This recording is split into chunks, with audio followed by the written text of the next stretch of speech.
थाना बचियाना की खुदूद में सौतेले बहन भाई की लाशें मिलने से असलामुअलैकुम जी नाजरीन 22 तरीक ਨੂੰ ਸਵੇਰ 8 ਵਜੇ 15 ਤੇ ਪੁਲਿਸ ਨੂੰ ਕਾਲ ਮਸੂਲ ਹੁੰਦੀ ਆ ਕਿ ਇੱਕ ਜਗ੍ਹਾ ਦੇ ਉੱਤੇ ਦੋ ਜਿਹੜੇ ਸੌਤੇਲੇ ਭੈਣ ਭਰਾ ਨੇ ਉਹਨਾਂ ਦੀਆਂ ਲਾਸ਼ਾਂ ਲਟਕ ਰਹੀਆਂ। ਭਰਾ ਦੀ ਲਾਸ਼ ਜਿਹੜੀ ਆ ਦਰਖਤ ਦੇ ਨਾਲ ਲਟਕ ਰਹੀ ਆ, ਭੈਣ ਦੀ ਲਾਸ਼ ਜਿਹੜੀ ਆ ਜ਼ਮੀਨ ਦੇ ਉੱਤੇ ਪਈ ਆ। पुलिस जड़ी थाना बचियाना दी SHO सहेल असलम बलोच साहब अपनी नफरी दे हमरा मौके ते पहुंच जाते ने और उन्हां दियां लाशां नूं चुकदे ने पोस्टमार्टम वास्ते हस्पताल पहुंचा दिता जांदा। उस सौतेले भैन भरा जिन्हां दी मां एक सी और प्यो अलहदा सी, उहदी मुकम्मल तफसीलात के उन्हां नूं किहने कतल कीता, उन्हां बच्चियां दे नाल जिहड़े सौतेले भैन भरा सी ਕਿਹੜੀ ਦੁਸ਼ਮਣੀ ਸੀ, ਕਿਹੜਾ ਵੈਰ ਸੀ ਜਾਂ ਕੋਈ ਜਾਇਦਾਦ ਦਾ ਤਨਾਜ਼ਾ ਸੀ, ਉਹਦੀ ਮੁਕੰਮਲ ਤਫਸੀਲਾਤ ਅੱਜ ਦੀ ਇਸ ਵੀਡੀਓ ਦੇ ਵਿੱਚ ਮੈਂ ਤੁਹਾਡੇ ਨਾਲ ਸ਼ੇਅਰ ਕਰਾਂਗਾ।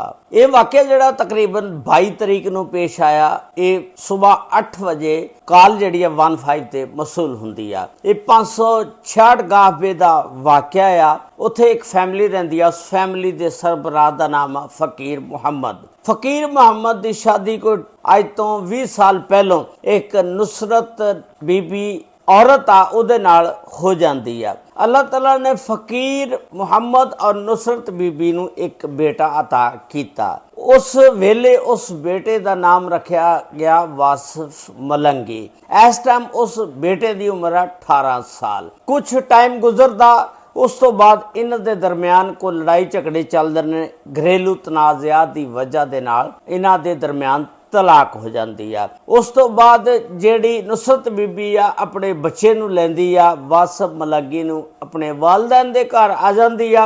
कौम इन्हां दी गुज्जर हुंदी आ। उस तो बाद फिर गुज्जर बरादरी दे विच ही एक इन्हां दा होर आदमी हुंदा रिश्तेदार दूरों नेड़ियों, जिहदा नाम हुंदा अरशद गुज्जर। उहदे नाल इहदा निकाह हो जांदा। इह अरशद गुज्जर दे नाल शादी करवा लैंदी आ। अल्लाह ताला ने अरशद गुज्जर और नुसरत नूं फिर एक बेटी अनायत की जिहदा नाम रखा गया फातिमा।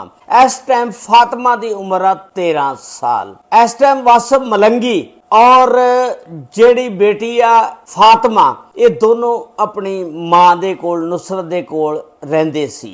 हुण इन्हां दी देखभाल जेड़ी सी वो अरशद करदा सी। ये अरशद दे कोल ही दोनों सौतेले भैन भरा रहिंदे सी अपनी मां दे कोल। हुण एक दिन ऐसा वक्त आया कि अरशद ने इन्हां दोनों भैन भरावां नूं को किसी गल तो मंडिया।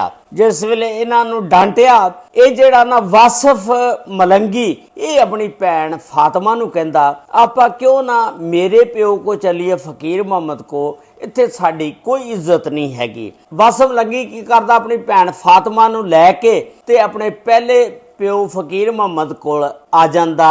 आके ते उहनूं दस देने, वो रख लैंदा, वो कहंदा तुसीं इत्थे रवो। उस तो बाद की हुंदा, पिछों जिहड़ा फातिमा दा सगा प्यो आ अरशद गुज्जर, वो एक FIR अगवा दी फकीर मुहम्मद दे उत्ते करवा दिंदा कि इन्हां ने मेरी बेटी नूं अगवा कर लिया। पुलिस जिहड़ी आ फिर तहकीकात करदी आ, एक्शन लैंदी आ, पुछगिछ करदी आ। खैर जदों पता चलदा कि यह लड़का और लड़की अपनी रजामंदी दे नाल इन्हां दे कोल आए आ, फिर वो केस रफा दफा हो जांदा, इन्हां दे दरम्यान सुलह हो जांदी आ। फिर ये बच्चे जिहड़े ने उत्थे चले जांदे ने। फातिमा नूं अरशद जिहड़ा गुज्जर अपने कोल लै जांदा और बेटे नूं भी लै जांदा।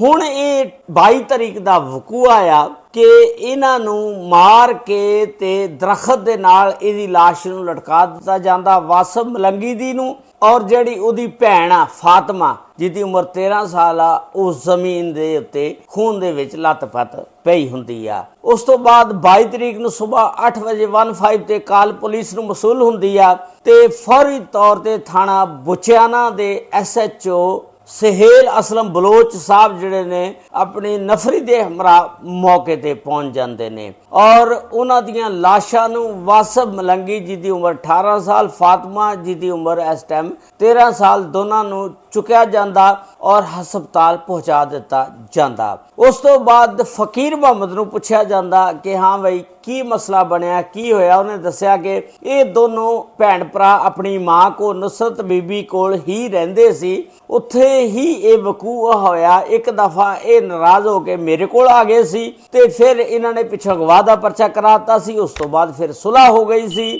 ਤੇ ਮੈਨੂੰ ਸ਼ੱਕ ਇਹਨਾਂ ਤੇ ਹੀ ਪੈਂਦੀ ਆ। ਫਿਰ ਇੱਕ ਫਕੀਰ ਮੁਹੰਮਦ ਦੀ ਮੁਦਈਅਤ ਦੇ ਵਿੱਚ 302 ਦੀ FIR ਮੁਹੰਮਦ ਅਰਸ਼ਦ, ਨੁਸਰਤ ਔਰ ਅਬਦੁਲ ਰਜ਼ਾਕ, ਅਸਲਮ ਤੇ ਬੂਟਾ ਇਹਨਾਂ ਦੇ ਉੱਤੇ ਦਰਜ ਕੀਤੀ ਗਈ। ਪੁਲਿਸ ਨੇ ਜਿਹੜਾ ਫਿਰ ਫੁਰਤੀ ਦਿਖਾਈ 8 ਘੰਟਿਆਂ ਦੇ ਵਿੱਚ ਹੀ ਜਿਹੜੇ ਮੁਲਜ਼ਮ ਸੀ 2 ਉਹਨਾਂ ਨੂੰ ਗ੍ਰਿਫਤਾਰ ਕਰ ਲਿਆ ਔਰ ਉਹਨਾਂ ਕੋਲੋਂ ਤਹਿਕੀਕਾਤ ਦਾ ਆਗਾਜ਼ ਕਰ ਦਿੱਤਾ। ਜਦੋਂ ਪੁਲਿਸ ਨੇ ਉਹਨਾਂ ਕੋਲੋਂ ਆਪਣੇ ਰਵਾਇਤੀ ਅੰਦਾਜ਼ ਦੇ ਵਿੱਚ ਪੁੱਛਿਆ ਫਿਰ ਉਹਨਾਂ ਨੇ ਇਕਬਾਲੇ ਜੁਰਮ ਕਰ ਲਿਆ। ਇਹ ਅੱਜ ਦਾ ਦਿਲਖਰਾਸ਼ ਵਾਕਿਆ ਸੀ ਜਿਹੜਾ ਮੈਂ ਤੁਹਾਡੇ ਨਾਲ ਸ਼ੇਅਰ ਕੀਤਾ ਕਿ ਮੈਨੂੰ ਲੱਗਦਾ ਇਹਦੇ ਵਿੱਚ ਮਾਂ ਜਿਹੜੀ ਆ ਉਹ ਮੁਲਵਸ ਨਹੀਂ ਹੋਣੀ, ਕਿਉਂਕਿ ਮਾਂ ਨਹੀਂ ਚਾਹੁੰਦੀ ਕਿ ਮੈਂ ਆਪਣੇ ਪੁੱਤਰਾਂ ਨੂੰ ਇੱਕ ਵਾਸਫ ਮਲੰਗੀ ਜਿਹੜਾ ਦੂਜੇ ਪਿਓ ਚੋਂ ਸੀ ਫਕੀਰ ਮੁਹੰਮਦ ਚੋਂ ਤੇ ਬੇਟੀ ਸਕੀ ਫਾਤਮਾ ਜਿਹੜੀ ਦੂਜੇ ਪਿਓ ਚੋਂ ਸੀ ਮੁਹੰਮਦ ਅਰਸ਼ਦ ਚੋਂ, ਇਸ ਤਰ੍ਹਾਂ ਉਹ ਆਪਣੇ ਬੱਚਿਆਂ ਨੂੰ ਨਹੀਂ ਮਾਰ ਸਕਦੀ। ਲੇਕਿਨ ਹੋ ਸਕਦਾ ਉਹਦਾ ਵੀ ਹੱਥ ਹੋਵੇ। ਇਹ ਪੁਲਿਸ ਦੀ ਤਹਿਕੀਕਾਤ ਤੋਂ ਬਾਅਦ ਹੀ ਪਤਾ ਚੱਲੇਗਾ ਕਿ ਇਹਦੇ ਵਿੱਚ ਮਾਂ ਦਾ ਕਿੰਨਾ ਜੁਰਮ ਆ ਜਾਂ ਮਾਂ ਵਿੱਚ ਮੁਲਵਸ ਆ ਜਾਂ ਨਹੀਂ, ਜਾਂ ਇਹ ਵਕੂਆ ਕੱਲਾ ਹੀ ਅਰਸ਼ਦ ਨੇ ਕੀਤਾ ਤੇ ਇਹਦੇ ਨਾਲ ਹੋਰ ਕੌਣ ਕੌਣ ਆ। ਇਹ ਸਾਰਾ ਕੁਝ ਪੁਲਿਸ ਦੀ ਤਹਿਕੀਕਾਤ ਤੋਂ ਬਾਅਦ ਹੀ ਪਤਾ ਚੱਲੇਗਾ। ਅੱਲਾਹ ਤਾਲਾ ਬੁਰੇ ਵਕਤ ਤੋਂ ਬਚਾਵੇ। ਇੱਕ ਦਿਲਖਰਾਸ਼ ਵਾਕਿਆ ਸੀ ਕਿ 2 ਸੌਤੇਲੇ ਜਿਨ੍ਹਾਂ ਦੀ ਮਾਂ ਇੱਕ ਸੀ ਪਿਓ 2 ਸੀ, ਬੇਦਰਦੀ ਦੇ ਨਾਲ ਕਤਲ ਕਰ ਦਿੱਤਾ ਜਾਂਦਾ। ਇਸ ਵਾਕਿਏ ਦੇ ਮੁਤਲਕ ਤੁਸੀਂ ਆਪਣੀ ਰਾਏ ਦਾ ਇਜ਼ਹਾਰ ਜ਼ਰੂਰ ਕਰਨਾ। ਅਗਰ ਇਹ ਵੀਡੀਓ ਫੇਸਬੁੱਕ ਪੇਜ ਤੇ ਦੇਖ ਰਹੇ ਹੋ, ਪੇਜ ਨੂੰ ਫਾਲੋ ਜ਼ਰੂਰ ਕਰ ਲੈਣਾ। ਅਗਰ YouTube ਚੈਨਲ ਤੇ ਦੇਖ ਰਹੇ ਹੋ ਤੇ ਚੈਨਲ ਨੂੰ ਲਾਈਕ ਔਰ ਸ਼ੇਅਰ ਜ਼ਰੂਰ ਕਰ ਦੇਣਾ। ਤੁਹਾਡੀਆਂ ਮੁਹੱਬਤਾਂ ਦਾ ਬੜਾ ਸ਼ੁਕਰੀਆ। ਅਸਲਾਮੁਅਲੈਕੁਮ ਵਰਹਿਮਤੁல்லாਹਿ ਵਬਰਕਾਤੁਹੂ।